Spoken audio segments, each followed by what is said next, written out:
Hello everyone. இன்னைக்கு என்ன video பார்க்க போறோம்னு பார்த்தீங்கன்னா, நம்ம சிங்கப்பூர் ஃபிளாக் பத்தி தான் அதோட மீனிங்க பத்தி தான் பார்க்க போறோம். இதுல இருக்க இந்த ஒயிட் கலர் பார்த்தீங்கன்னா, தூய்மையும், நற்குணத்தையும் வந்து குறிக்குது. அதுக்கப்புறம் பார்த்தீங்கன்னா, இந்த ரெட் கலர் பார்த்தீங்கன்னா, உலக சகோதரத்துவமும், மனித சமத்துவமும் வந்து குறிக்குது.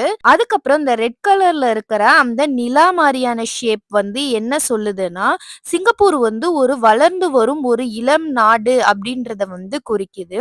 அப்புறம் அந்த 5 ஸ்டார் என்ன சொல்லுது பாத்தீங்கன்னா, ஜனநாயகம், அமைதி, முன்னேற்றம், நீதி, சமத்துவம் இதெல்லாம் வந்து குறிக்குது. அதுக்கப்புறம் இந்த கொடி பாத்தீங்கன்னா, டிசம்பர் 3ஆம் தேதி 1959 வந்து சிங்கப்பூர் தன்னாட்சி பெற்றபோது அதிகாரப்பூர்வமாக இந்த கொடிய வந்து ஏற்றுக்கொண்டது. இதுதான் வந்து சிங்கப்பூர் கொடிய பத்தின மீனிங். இந்த வீடியோ உங்களுக்கு புடிச்சிருந்தா லைக் பண்ணுங்க, ஷேர் பண்ணுங்க, மறக்காம நம்ம சேனலை சப்ஸ்கிரைப் பண்ணுங்க.